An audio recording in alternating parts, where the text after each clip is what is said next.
1 Pedro capítulo 5. Nós estamos na reta final. Hoje é o penúltimo sermão nessa carta. Temos por várias semanas meditados nos textos escritos pelo apóstolo Pedro, sua primeira carta canônica, carta que, pelo Espírito Santo de Deus, ficou nas Sagradas Escrituras, preservadas até os nossos dias, para nos instruir, para nos educar, para nos exortar e especialmente para nos trazer esperança. E hoje, nesse penúltimo sermão, nós vamos ler no capítulo 5 de 1 Pedro, os versículos de 1 a 4. Versículos de 1 a 4. 1 Pedro 5, 1 a 4. Eu vou fazer a leitura, peço que você acompanhe atentamente a leitura desse texto. Assim diz a palavra do nosso Deus. Rogo, pois, aos presbíteros que há entre vós, eu, presbítero como eles, e testemunho dos sofrimentos de Cristo, e ainda co-participante da glória que há de ser revelada. Pastoreai o rebanho de Deus, que há entre vós, não por constrangimento, mas espontaneamente, como Deus quer, nem por sorte da ganância, mas de boa vontade, nem como dominadores dos que vos foram confiados, antes, tornando-vos modelo do rebanho. Ora, logo que o Supremo Pastor se manifestar, recebereis a inacessível coroa da glória. Vamos orar mais uma vez? Pai, que preciosa palavra está diante de nós, Deus. Eu, como presbítero, me coloco diante desse texto com temor, mas também agradecido ao Senhor por inspirar o apóstolo a orientações tão importantes para nós. Obrigado, Deus. Que esse texto, nessa noite, possa edificar toda a igreja, a começar em mim e a vida dos meus irmãos também. Que o Teu Espírito Santo, Deus, nos conduza nesse aprendizado. É o que eu te peço, em nome de Cristo Jesus. Amém. Amém.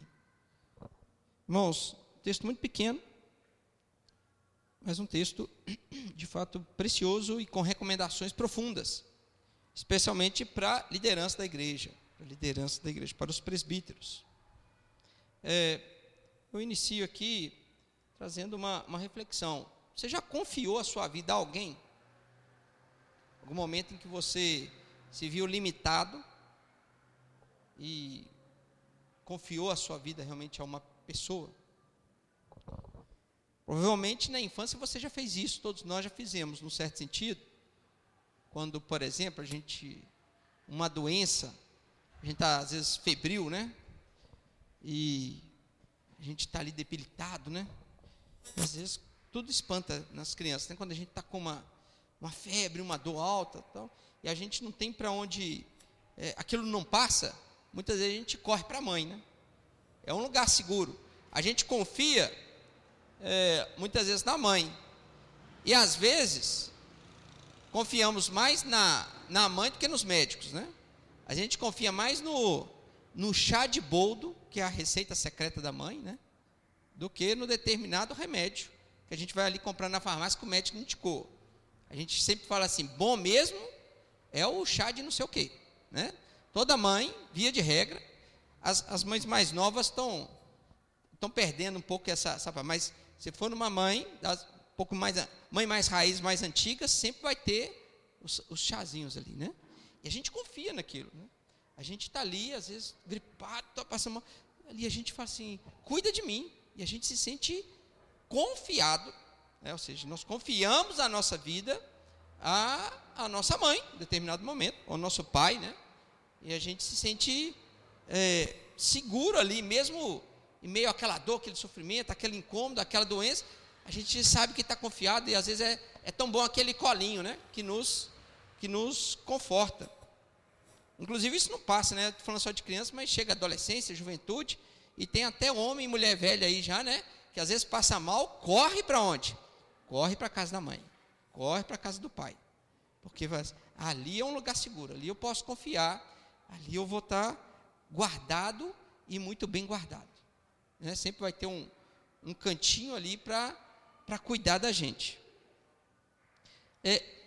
O apóstolo Pedro, no versículo final do capítulo 4, ele deu uma orientação para aquela igreja que estava em sofrimento.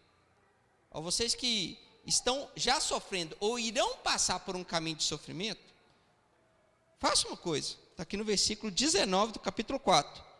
Por isso, também os que sofrem, segundo a vontade de Deus, encomendem a sua alma ao fiel Criador.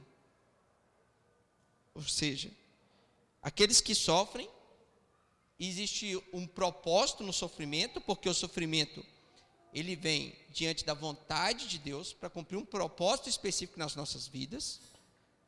Nós que somos crentes, filhos de Deus, devemos, nesse momento de dor, encomendar a nossa alma ao fiel Criador. Ou seja, nós temos que correr para Deus, correr para o nosso Salvador, falar assim, mesmo em meio do sofrimento, Jesus, em Ti eu estou seguro, em Ti a minha vida, ela está guardada. E aqui, o apóstolo usa a palavra alma, né? E a alma, ela que representa aqui a totalidade de todo o nosso ser, né? Se o sofrimento for extremo, ao ponto de ser uma perseguição que possa até tirar a nossa vida, ainda assim esse mal não superará a guarda e o cuidado que Deus terá conosco até no dia final, né? A nossa alma está guardada em Cristo, até se for um sofrimento extremo como a morte chegando diante de nós. A nossa alma está guardada no Senhor Jesus. Ou seja, os crentes, todos nós, né, em qualquer momento da nossa vida, nós temos um lugar seguro para correr, e na verdade a gente sempre tem que estar nesse lugar. Às vezes a gente dá uma corrida, né, vai andar em lugares que a gente não devia, mas como filho de Deus, a gente sempre tem um lugar seguro para a gente correr. É aos pés de Jesus, guardado por Deus. A gente sempre pode ir para Cristo, Ele está pronto a nos guardar. O profeta, como eu disse no domingo passado, ele usa essa e coloca esse pedido falando assim, ao fiel Criador, lembrando que Deus é o Criador de todas as coisas, e por isso Ele é o Todo-Poderoso. Olha só como esse lugar é muito seguro. Está falando para a gente correr aos braços do Criador, porque o Criador, que tudo criou, pelo poder da sua palavra, Ele que é o Todo-Poderoso, Ele pode de fato nos guardar e nos guardar de qualquer situação. Nenhum poder é maior do que o próprio poder de Deus.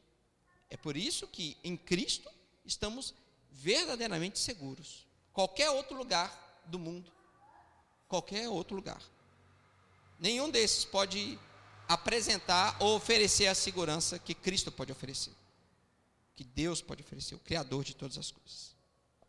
É assim que termina o versículo 17, 19.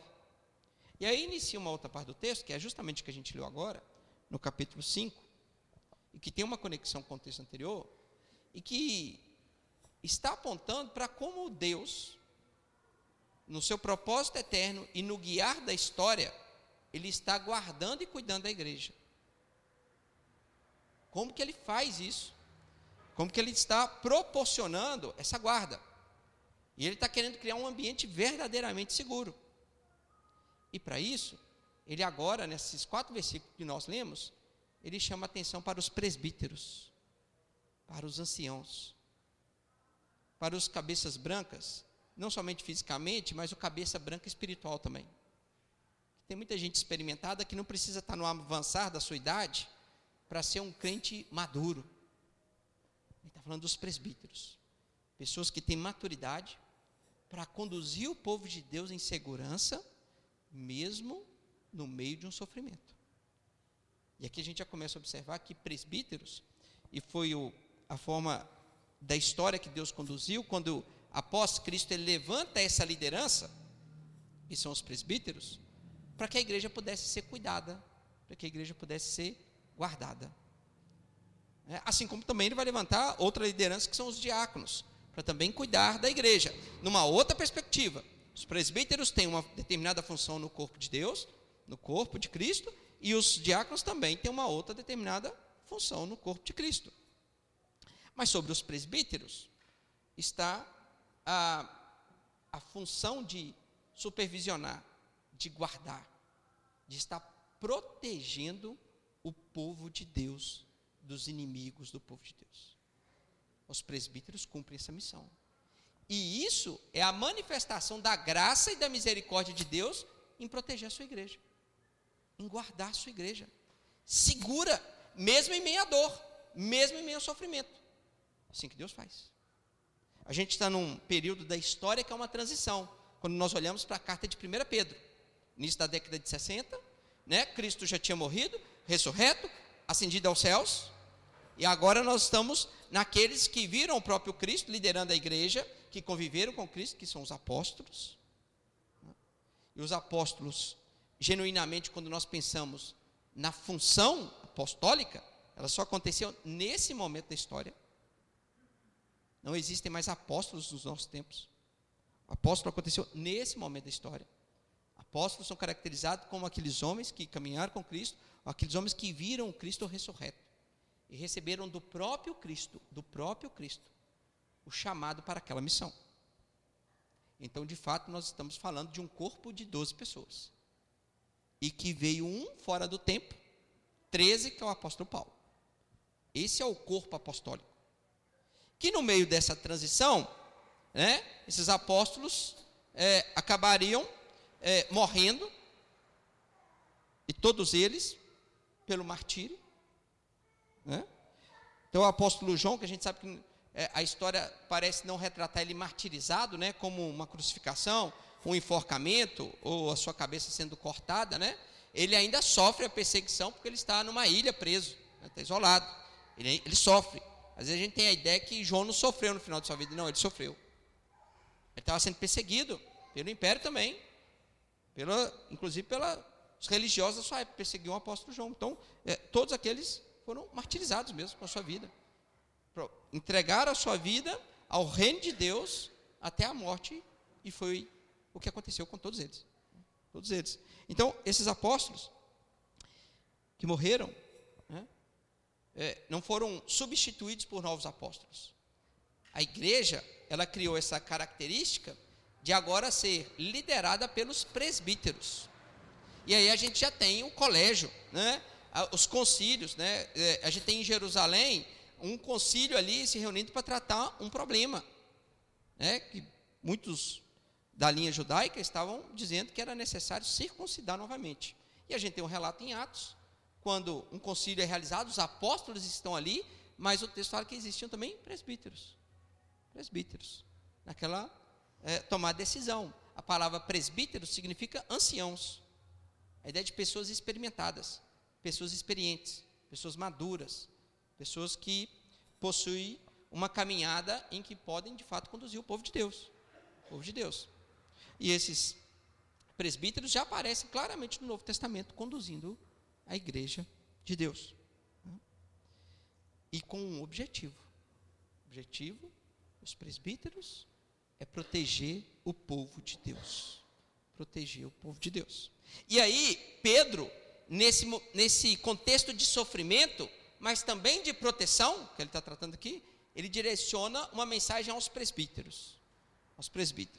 E aí eu já queria alertar aqui, que aí o nosso sermão específico de hoje não é para o André somente, não é para o Fabinho somente, não é para o Adaí somente, não é para o Rubinho não está aqui, a mãe dele está internada, né? Vamos orar pela mãe do Rubinho, né? Não é para o Cláudio Anderson, presbítero em disponibilidade, né? Não é só para eles, tá, irmãos? Porque a gente vai falar presbítero, né? Aí a Vanessa pode dar uma relaxada ali no banco, assim, hoje eu estou tranquila, né? Vou seguir minha vida, não preciso me preocupar. Não. A mensagem é para todo mundo. Mas eu diria que existe um grau, um peso maior sobre, de fato, os presbíteros que aqui estão, e também a cada homem que aqui está. A cada homem. Porque, irmãos, algo que às vezes nós estamos perdendo, nós não podemos perder a perspectiva, especialmente nós homens. Deve ter dentro de nós, do nosso coração, um anseio por estar prontos, preparados para liderar a igreja de Cristo Jesus. Por mais que nunca a gente seja, talvez, um presbítero ou um diácono, mas deve estar sobre nós e sobre o nosso coração o desejo de falar: Pai, aqui estou. Se for necessário, eu me habilito para estar na linha de frente do teu povo, para proteger o seu povo. Proteger o seu povo. Me dê a capacidade, me dê os dons, me instrua, me dê a sabedoria, mas eu desejo. Todo homem deveria desejar. Os nossos pequenos deveriam crescer na consciência de desejarem serem líderes. E muitas vezes a gente vê isso invertido. A gente vê muitas vezes crescendo, jovens, adolescentes, às vezes até adultos, que estão correndo do ofício. Não desejam. Ou acham que vai ser um peso. Irmãos, essa mentalidade precisa mudar urgentemente. Urgentemente. De todos os homens. Todos os homens. Nós deveríamos, de fato, estar num anseio, num desejo grande de estar participando do reino de Deus, como líderes da igreja, como presbíteros, se não pelo cargo, que muitas vezes é um ofício formal que nós temos, ordenado, mas que sejamos líderes até informais, prontos para assumir quando necessário. Porque imagine, irmãos, nesse contexto que aqui está, poderia acontecer uma determinada situação de uma igreja ser invadida, e isso ainda pode acontecer em contextos de extrema perseguição, uma igreja ser invadida e todos os líderes ali, que Deus não queira isso de nós, André, Fabinho, mas todos os líderes ali naquela noite serem mortos. Quem assume a igreja? Ora, sempre deve ter homens preparados, prontos, para mesmo diante desse sofrimento, falar assim: eu estou disponível. Homens fortes, não com os músculos. Eu mesmo não tenho músculo nenhum aqui, né? Estou até precisando dar uma preenchida aqui, né? Mas fortes espiritualmente. Porque Pedro, ele começa inclusive falando, se colocando nessa situação, fala assim: eu rogo, pois, aos presbíteros que há entre vós. Eu, presbítero, olha o que Pedro fala: eu também sou presbítero. Eu sei que o contexto é de sofrimento. Eu sou presbítero como vocês, eu estou compartilhando, inclusive, dessa dor, porque a ideia do presbiterato é a ideia do pastoreio. E o apóstolo Pedro foi aquele que recebeu do próprio Cristo Jesus uma restauração. Vocês lembram que Pedro legou Cristo 3 vezes. E Cristo, ele dá uma oportunidade, após a ressurreição, de estar com Pedro, assentado, olho nos olhos, fala assim: Pedro, tu me amas? Pedro fala: eu te amo, Senhor. Apacenta as minhas ovelhas, cuida das minhas ovelhas. Pedro, tu me amas? Sim, Senhor, eu te amo. Apacenta minhas ovelhas. Pedro, tu me amas? Senhor, tu sabes. Cristo fala: apacenta minhas ovelhas. Então, é uma restauração do próprio apóstolo Pedro, diante do corpo apostólico. O apóstolo Pedro, que encabeçaria a liderança daquele corpo apostólico, ele é restaurado diante de todos, né, dos olhares de todos. E ele entende de Cristo e recebe do próprio Cristo essa missão que todo presbítero recebe: pastorear o povo de Deus. E Pedro fala assim: eu, presbítero como vocês. É como se ele tem a consciência apostólica de quem ele é. Ele conviveu com Cristo. Ele viveu o tempo todo com Cristo, teve ensinamentos preciosos com Cristo. Ele teve experiência com Cristo que aqueles ouvintes, aqueles leitores dessa carta não tiveram. Mas Pedro fala assim: eu, presbítero como vocês. Se coloca na mesma posição, humilde. E ele ainda coloca como um outro elemento: eu, que sou testemunha dos sofrimentos de Cristo.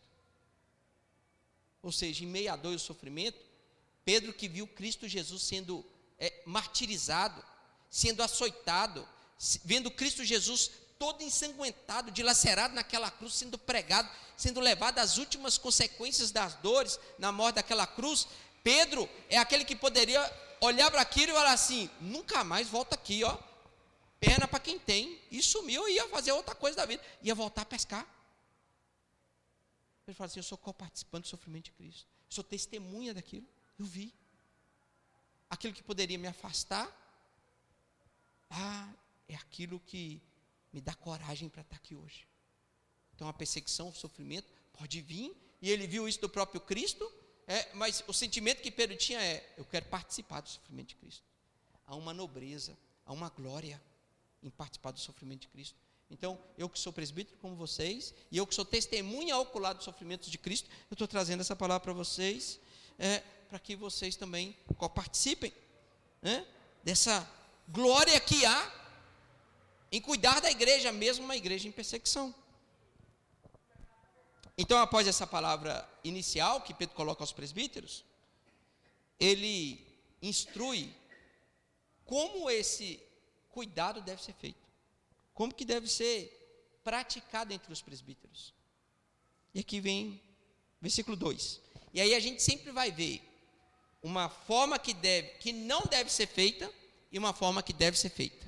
Veja só, versículo 2: pastoreai o rebanho de Deus que há entre vós. A ideia do pastorear aqui é uma ideia de supervisionar mesmo. Ou seja, cuidem, olhem, supervisione, pastoreiem o povo de Deus que há entre vós. Aí vem sempre duas coisas, uma que não deve ser feita, de como não deve ser feito, e outra de como deve ser feito. Não por constrangimento, mas espontaneamente, como Deus quer.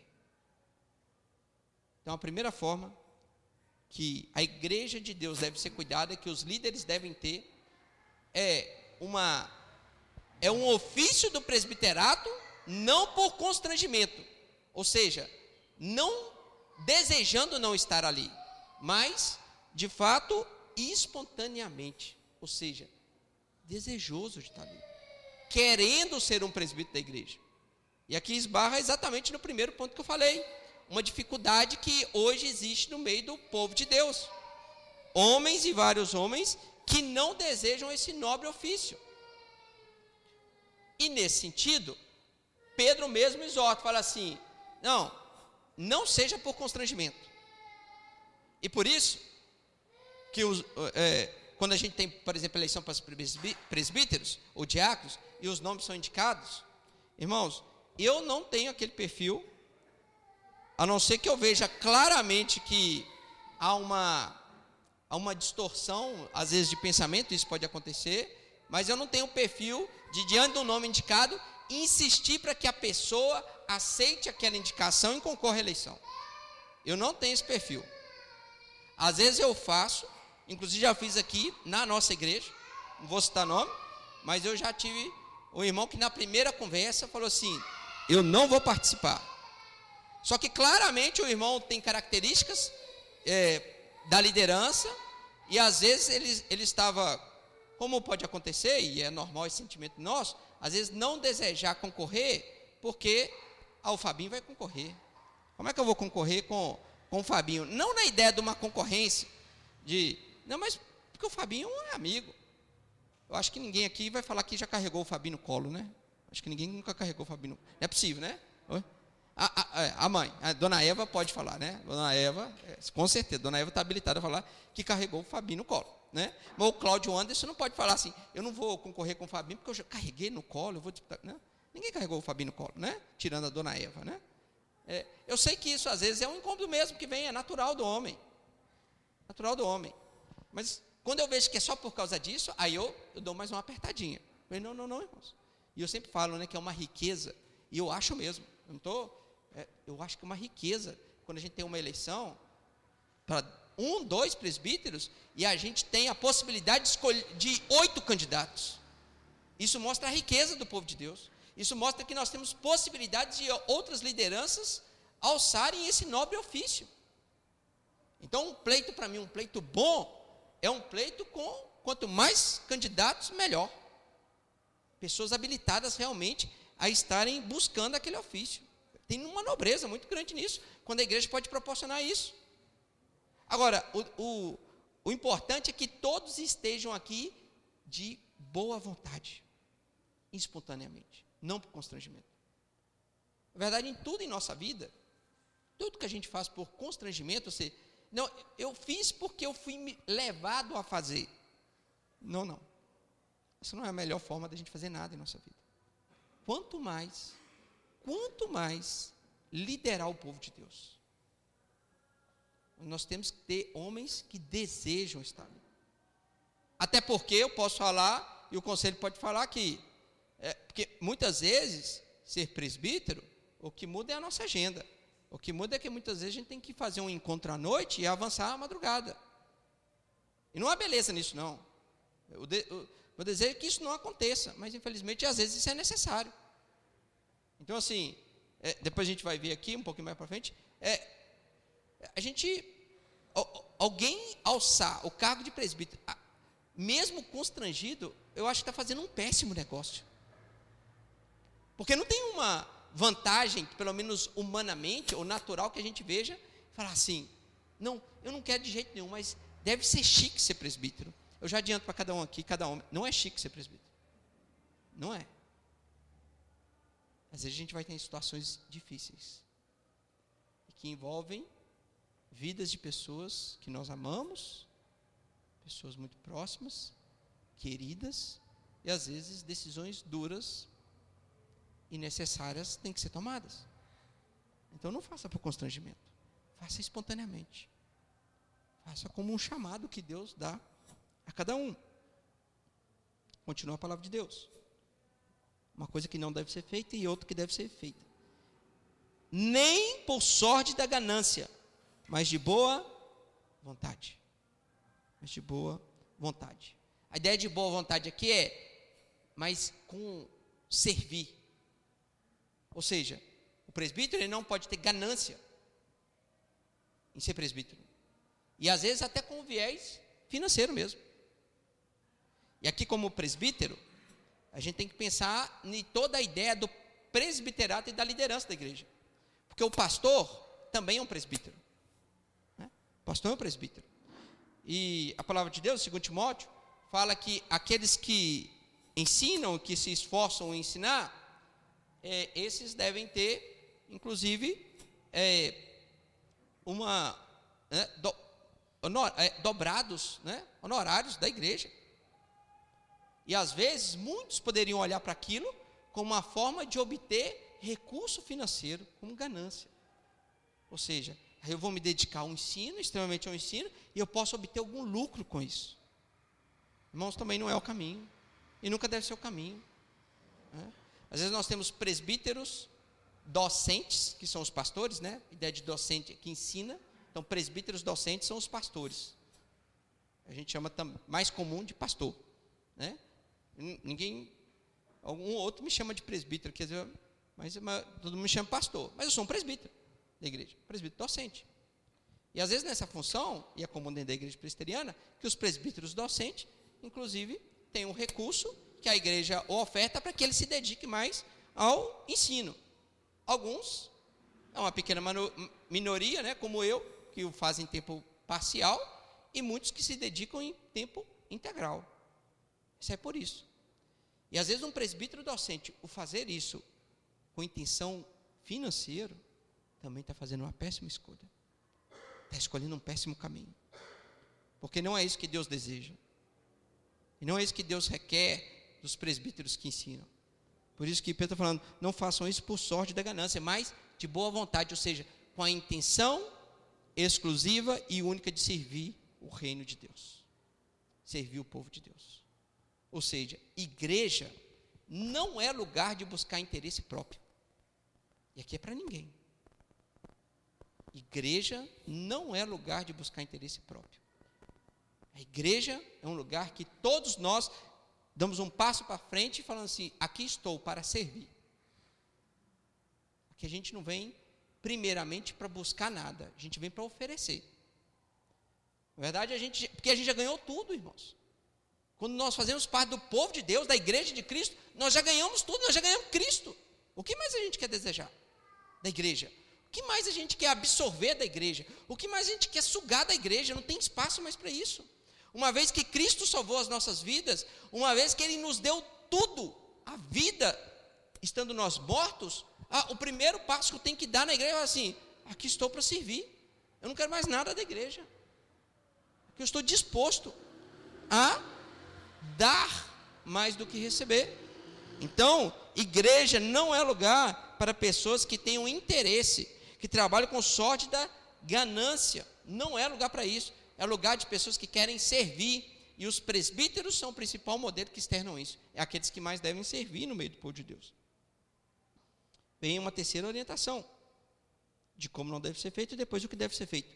Nem como dominadores dos que vos foram confiados, antes tornando-vos modelos do rebanho.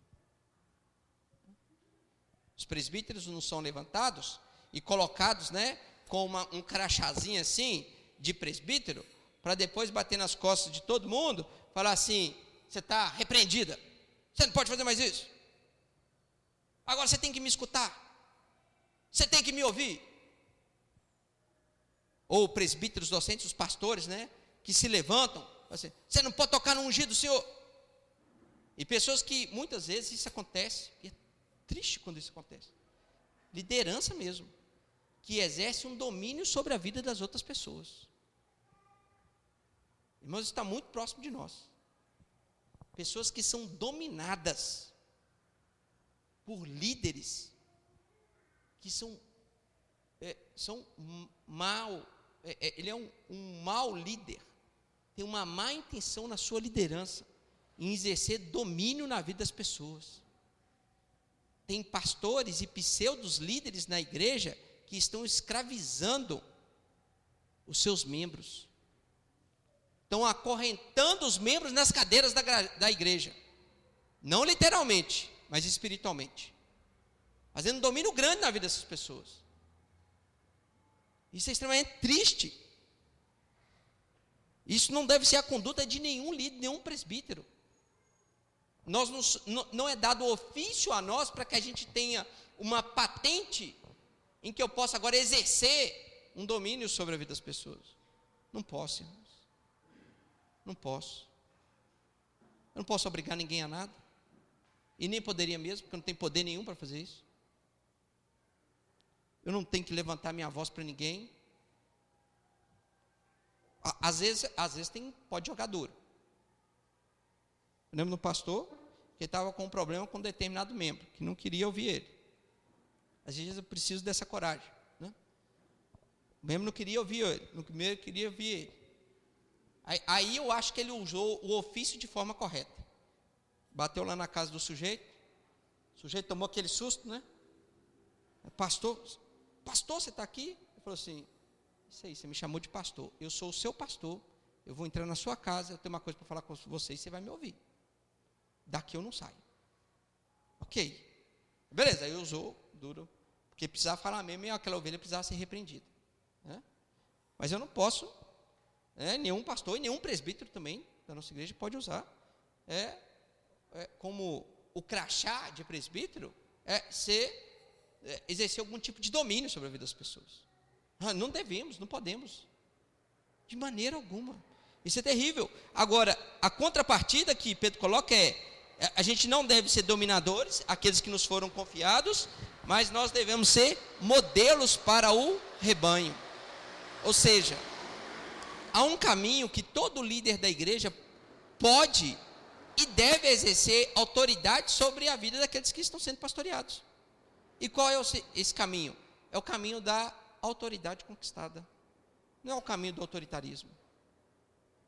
É o caminho de que aquela vida como um modelo, aqueles homens guiados pelo Espírito Santo de Deus, na conduta da sua vida, na forma como tratam a sua família, primeiramente, na forma como tratam os seus amigos, na forma como eles se tratam em si. Eu cansei de ouvir notícias de conselhos que eles gladiadores, sabe, Cláudio? Graças a Deus não é o caso do nosso conselho, mas tem conselho que faz, ringue, Não. Modelos com a família, modelos como eles são entre eles, modelos com as pessoas próximas, modelos com cada pessoa de igreja, aquele comportamento observado, e eles ganham o povo de Deus. Eles conquistam a alma daqueles que estão sendo pastoreados. Isso é autoridade, isso não é autoritarismo. É quando a forma de vida e a confiança que é destinada a esses homens, aquelas pessoas podem de fato agora exercer um tipo de autoridade sobre essas vidas. Para quando for necessário uma exortação ser dada, aquela exortação ser ouvida inclusive com desejo. A gente dá uma exortação e a pessoa fala assim: eu estava precisando ouvir isso. Eu estava precisando ouvir isso. E obrigado por me exortar. Então, o caminho não é por um domínio, pelo um autoritarismo, mas é pela autoridade conquistada por uma vida entregue a Cristo e ao Espírito Santo de Deus. Espírito Santo de Deus. Assim é o padrão.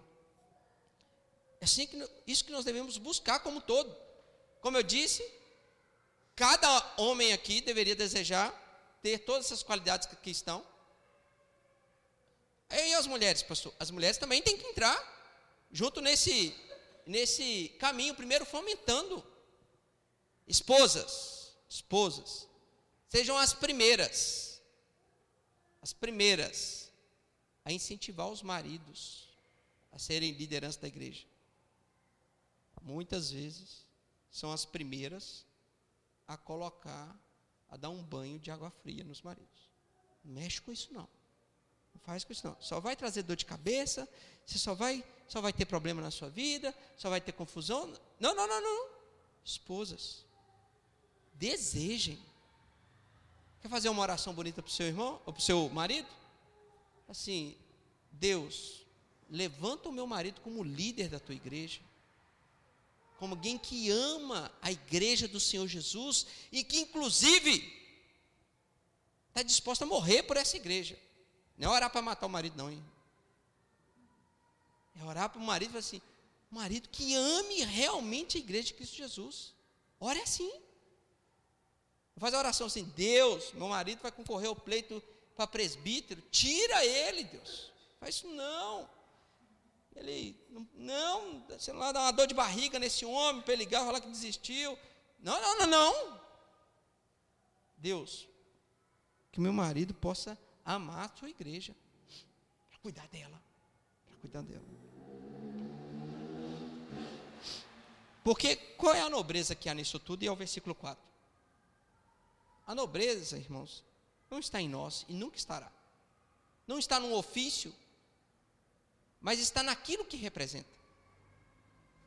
Porque os presbíteros, eles são aqueles embaixadores do Supremo Pastor. Nós, presbíteros, pastores, nós estamos numa sombra, mas numa sombra mesmo, uma sombra bem de longe do Supremo Pastor. Nós estamos aqui como servos daquele que querem glorificar o verdadeiro pastor, aquele que realmente podem pastorear as almas, aquele que pode ir no profundo de cada ser. E é por isso que Pedro fala assim: ora, logo que o Supremo Pastor se manifestar. Ou seja, por mais que vocês sejam pastores, se esmerem nisso e amem a igreja de Cristo Jesus, ainda vocês são falhos, ainda nós somos apenas parcialmente transformados pelo Espírito Santo a fazer algo pela igreja de Cristo, mas tudo é muito pequeno que nós fazemos. Por mais que a gente dedique toda a nossa vida, por mais que a gente morra pela igreja de Cristo, isso ainda é muito pequeno, mas é a sombra do Supremo Pastor. Esse Supremo Pastor que vai se manifestar, e quando ele se manifestar, os líderes, aqueles que fazem com zelo o ofício a que foram ordenados, receberão a inacessível coroa da glória. Que grandeza nisso, hein, irmãos? Que beleza nisso. Saber que o que nós fazemos é estar conduzindo o povo de Deus, povo de Jesus, se esforçando para ser a semelhança do Supremo Pastor, algo que a gente nunca vai conseguir, mas que privilégio a gente poder ir na pegada do Mestre, e aprendendo do próprio Cristo a como cuidar da igreja, a como pastorear o povo de Deus, a como nos momentos de dores chamar alguém e tratar aquela alma que está abatida, a como no momento de sofrimento trazer aquela pessoa para perto e trazer algum tipo de alívio, a como no momento de doença, que muitas vezes pode levar uma pessoa à morte, você vem com uma palavra de esperança, a como no momento de alegria também se juntar ao povo de Deus e celebrar as vitórias que Deus nos dá. Cristo é quem conduz a igreja, irmãos, e Ele o faz por vários meios, e um dos meios são os pastores, os presbíteros que Deus coloca na igreja, e que há um grande privilégio nesse exercício, porque tudo que nós fazemos por causa do Supremo Pastor. Eu queria ler Hebreus, capítulo 13, versículos 20 e 21. Hebreus, capítulo 13, versículos 20 e 21. Assim diz a palavra de Deus: ora, o Deus da paz, que tornou a trazer dentre os mortos a Jesus, nosso Senhor, o grande pastor das ovelhas, pelo sangue da eterna aliança, vos aperfeiçoe em todo bem, para cumprirdes a sua vontade, operando em vós o que é agradável diante dele, por Jesus Cristo, a quem seja a glória para todos sempre. Amém. Tudo para a glória do grande pastor das ovelhas. Grande pastor. E eu encerro trazendo uma perspectiva de estímulo mesmo a cada homem aqui. Primeira aplicação, a cada homem. Não negligencie ou não diminua o privilégio que é ser um instrumento de Deus para pastorear o povo de Deus, como aquele bisturi, aquele instrumento de fato que está sendo usado pelo próprio Cristo, o grande pastor das ovelhas. Você saber que você está sendo conduzido pela mão do pastor supremo a exercer aquele pastoreio. Irmãos, isso é um privilégio. As nossas vidas é conduzidas pelo próprio Cristo. O segundo ponto também é para os homens, e todos eles, não só os presbíteros. Independente de ofício, de função, de cargo. Irmãos, tenhamos esses modelos ou esses padrões como algo a ser buscado por todos nós. Não fazer nada na igreja por constrangimento, mas de livre vontade, desejoso de fazer aquilo. Não buscar na igreja nada que tenha interesse próprio. Aqui não é o lugar disso. Aqui é o lugar que a gente vem para servir. Servir ao Senhor. Parar com esse negócio de orgulho e prepotência, porque nós não somos nada, irmãos. A gente não exerce domínio sobre a vida de ninguém. Nem sobre a vida das nossas esposas. Nós podemos exercer um tipo de domínio. Até o marido que pastoreia a sua casa não tem que fazer como um dominador, tem que fazer isso como um servo, dedicando sua vida. Então que a gente seja um modelo de serviço na nossa casa e na igreja de Deus. E terceiro ponto, eu queria de fato aplicar aqui às mulheres. Orem pelos homens da igreja, para que nós tenhamos homens fortes, homens que amam a igreja do Senhor Jesus Cristo e que estão dispostos a pagar qualquer preço pela igreja do Senhor Jesus. Quem ganha? Todos nós ganhamos. Os homens, as mulheres, as crianças. Uma liderança forte, guiada por Jesus Cristo, vai desembocar, irmãos, vai desembocar numa igreja forte. Uma igreja que também vai seguir essas mesmas pegadas, que vai, mesmo em meio à dor, sair alegre, jubilosa, por estar sendo cuidada pelo próprio Senhor Jesus. Vamos orar? Nosso Deus.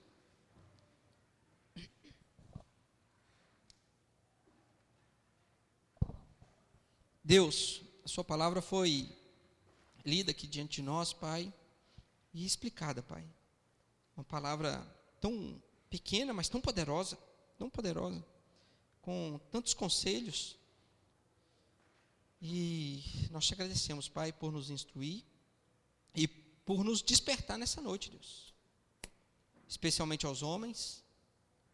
Eu agradeço ao Senhor por trazer líderes a essa igreja. Nós temos presbíteros aqui, Deus, que amam a sua igreja, claramente amam o povo de Deus, e que muitas vezes se esforçam, Deus, mesmo em meio às suas limitações e suas dificuldades, a fazerem o melhor que podem. Eu peço que o Senhor possa, de fato, derramar bênçãos sobre a vida dos presbíteros dessa igreja. Eu oro particularmente aqui, Deus, pela vida do Fabinho, pela vida do André, pela vida, Deus, do Adaí, pela vida do Rubinho, e pela vida do nosso presbítero emérito, o presbítero Hélio, nosso presbítero em disponibilidade, Cláudio Anderson. Eu peço ao Senhor, Deus, cuide deles, cuide dessa vida. Que essas vidas possam ser modelos para outras vidas, para cada um dos outros homens que aqui estão, que fazem parte da nossa igreja, para que possam amar o povo de Deus e lutar por ele. o Senhor nos ajude, Pai. Precisamos do Senhor. Precisamos da ação do Teu Espírito em nós, Deus, para que a nossa consciência seja mudada. E eu oro, Deus, para todos nós que somos o Teu povo. O Senhor é o pastor de todos nós. O Senhor é o supremo pastor. Ó Deus, quanta limitação há em nós. Quantos defeitos há em nós, Deus. Mas quanta perfeição, amor, cuidado, misericórdia e graça há em Ti, ó Deus. E é o Senhor que é o nosso supremo pastor, é aquela fonte inesgotável de tudo aquilo que nós podemos ter e correr para debaixo dos Teus braços e saber que em Ti nós somos protegidos, ó Deus. Que apesar da limitação de nós, da nossa liderança, eu como líder, o Senhor Deus possa superar tudo isso e cuidar de todos nós, Deus. Possa nos apacentar, como o Senhor mesmo disse: eu sou o bom pastor dá a vida para as ovelhas. E o Senhor fez isso, entregando a sua vida por nós naquela cruz. E se hoje nós estamos aqui, Deus, podendo desfrutar desse culto, podendo, Deus, nos achegar ao Senhor e ouvir a Tua voz, é por causa do livre acesso que nós temos por meio de Cristo Jesus, o nosso Redentor, o consumador da nossa fé, aquele que morreu e se entregou por nós, mas hoje vive e continua cuidando da igreja. Que o Senhor, Deus, sempre nos dê a sua bênção, a sua graça, o Teu perdão, o Teu cuidado e a Tua proteção. É o que nós te pedimos, em nome de Cristo Jesus. Amém, amém, amém. E que a graça do Senhor Jesus, o Supremo Pastor, que o amor de Deus Pai, a comunhão e a consolação do Espírito Santo de Deus, estejam sobre nós, o povo do Senhor reunido aqui nesta noite, e com a igreja de Cristo espalhada sobre toda a terra, até que Ele volte. Amém, amém.